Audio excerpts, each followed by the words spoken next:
Welcome back to the Deep Dive.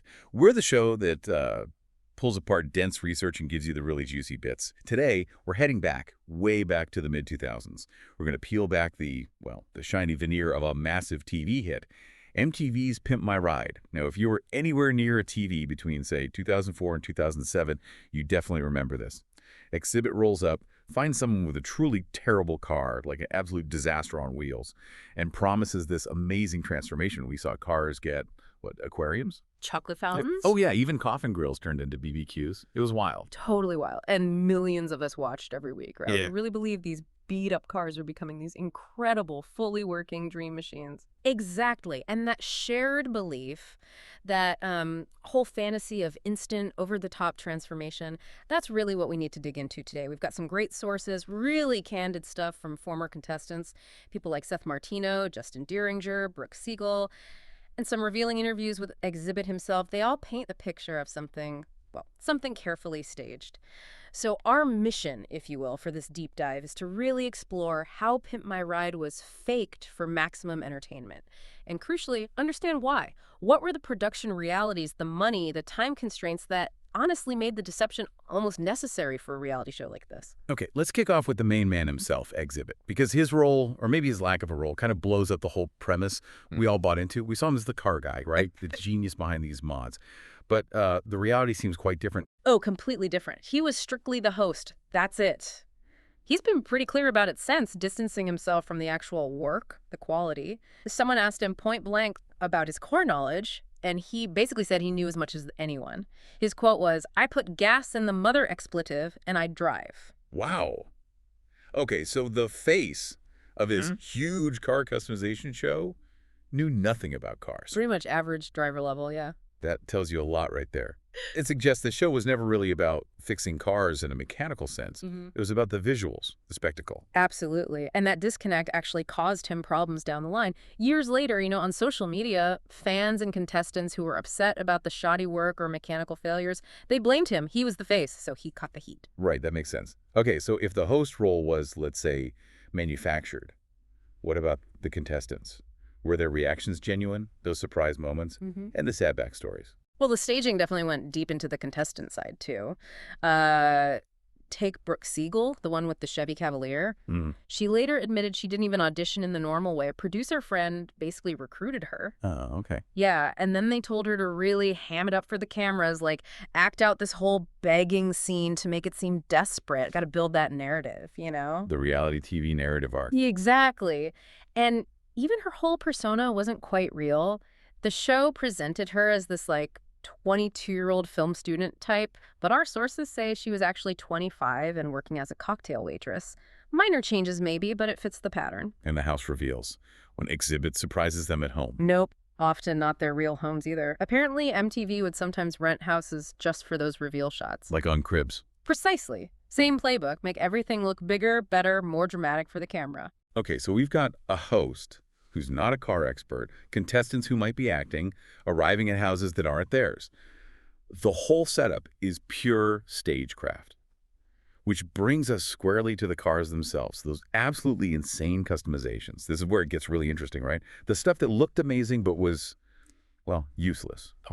Or worse. Or worse, yeah. This is the core of it. Why build things that don't work? And the answer really comes down to two things: money and time. Pure and simple. Okay, explain that. Well, it was reality TV, not some high-end custom auto shop with unlimited resources.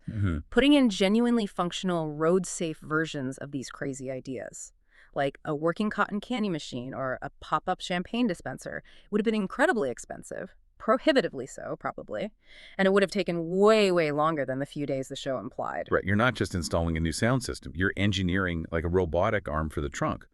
The cost difference between a functional one and a prop must be massive. Astronomical. And Seth Martino, one of the contestants we mentioned, he gave some really concrete examples of this. He talked about the LED lights they put in his seats. Looked cool on camera, right? Yeah, I remember those. Well, he said they got dangerously hot almost instantly. Burn you hot. Yeah. Had to be taken out right after filming for safety. Oh, wow. And then there was his cotton candy machine. Another classic Pimp My Ride gimmick. Looked fun, but he said it didn't have a proper litter container, so if you actually turned it on... Sugar everywhere. Sugar everywhere! Just shot floss all over the car interior.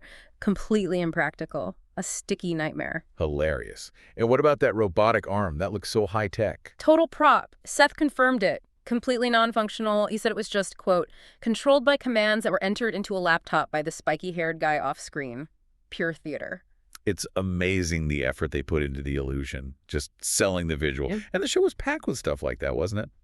I vaguely remember one, a gambling van. You had to hit a slot machine jackpot to open the door. Seriously. That's the kind of thing they did. The absurdity was almost the point. It had to be memorable, visually striking for those quick cuts and promos.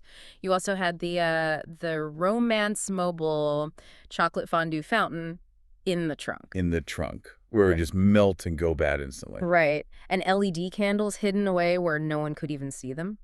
Or the aquarium car, a 1989 Mitsubishi Mirage, mind you, fitted with a fish tank. Why?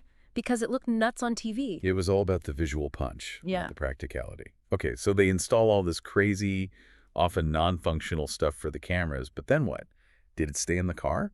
You'd think after all that work. Nope. A lot of it came right back out almost as soon as the camera stopped rolling. It got stripped down pretty quick. Really? Yeah, Justin Dieringer, another contestant, he did a Reddit AMA, very candid, confirmed MTV removed a bunch of the modifications right away. Basically, anything that was potentially illegal, not street safe, or just plain dangerous had to go. Like what? Well, remember that champagne pop-up thing? Vaguely, yeah. That got yanked immediately.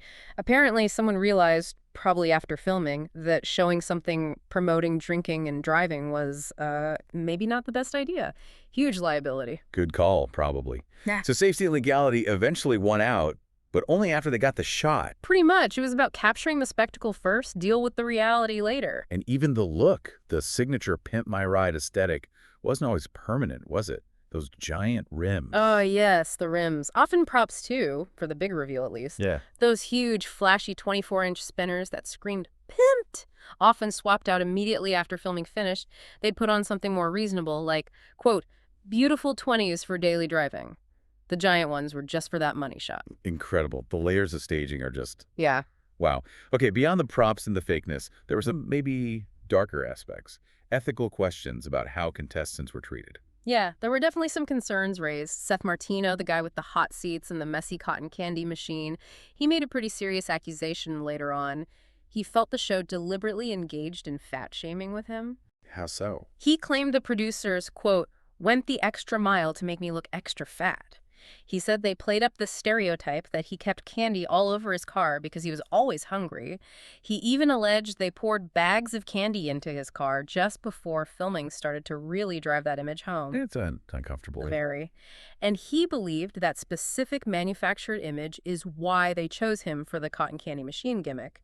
It fit the narrative they'd created for him. That definitely casts a shadow. It sounds like when you're cutting costs and maximizing drama, sometimes the easiest, cheapest drama comes from exploiting stereotypes or vulnerabilities. It can certainly head in that direction. And it all ties back to the economics we talked about. The budget was clearly tight. I mean, finding out Exhibit himself only made about $5,000 an episode. That suggests the money was spread incredibly thin across a huge production. Yeah, $5,000 sounds low for the face of a global hit. Right. So they weren't pouring cash into top-tier functional engineering. They were prioritizing guaranteed visual payoff and sometimes easy, maybe cheap narratives. And the actual result for the contestants after the cameras left. Not always a dream ride then. More like a potential headache. Often, yeah. A headache or worse. There were reports of major mechanical issues cropping up soon after the pimping, like Jake Glazier's customized Buick Century. Apparently, after the mods, it developed this serious problem where if it stalled, you just couldn't restart it. That sounds like faulty wiring or something related to the new electronics. Definitely not an upgrade. Not at all. And the problems could last. Justin Dieringer, the Reddit AMA guy, he said he ended up spending about $20,000 of his own money trying to fix and maintain his car after the show. $20,000. Yeah. And even then, he said because the car looked so outrageously modified, he was constantly getting pulled over by the police. Like, daily. Just constant hassle. Constant hassle. And ultimately, his car, well, it met a rather dramatic end. It caught fire. Caught fire, oh my God. Yeah. Likely due to the modifications. Highly likely, yeah. All that complex, probably rushed custom electrical work is often a fire hazard waiting to happen. Man, so despite all this, The fake mods, the stuff being removed, the mechanical nightmares, the ethical questions. Yeah. The show was undeniably huge. It left a massive mark, didn't it? Spin-offs everywhere, huge cultural Oh, impact. absolutely massive. It became this global phenomenon. Pimp My UK versions in Europe, Brazil. Yeah. It really tapped into something and influenced car culture for a while there. And the memes. You can't forget the memes. Definitely not. Its most enduring legacy might actually be online. That whole,